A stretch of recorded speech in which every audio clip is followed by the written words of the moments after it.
For most people, they get up in the morning, they brush their teeth, and they get started with their day with no problem. But for me, it's different. It's a chore to get out my bed, it's a chore to shower and get clean, it's a chore to live. The day that I told my grandma I wanted to commit suicide, she burst into tears. I was 11. This was the same age that I was diagnosed with depression and anxiety and reluctantly began therapy. Years later, I still struggle with mental health.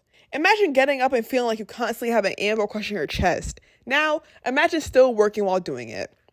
I still go to school and work every day. I still stay after school and play varsity tennis, and I still come home and do a boatload of work for 4 APs.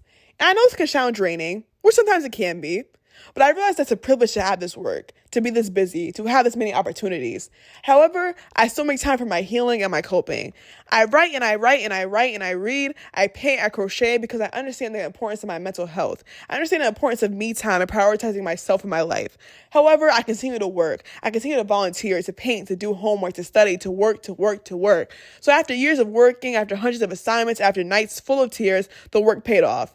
As I sat here on my bed, opening college decisions, I was greeted with acceptance letters to the top 3 HBCUs in the nation.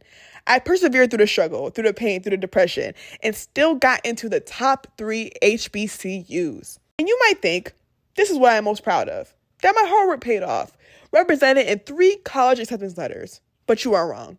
What I am most proud of, most happy that I persevered through, is that I got up. I got up, fighting through the depression, the anxiety, and the stress. It's not simply about having the opportunities, which sometimes it can seem to boil down to. It's about doing the work and not only surviving, but thriving to be offered these opportunities. So therefore, this fall, I'll be attending the illustrious Spelman College, majoring in psychology. And there will be good days and there will be bad days, but regardless, I will persevere. My name is Soraya Brantley, and thank you for your consideration.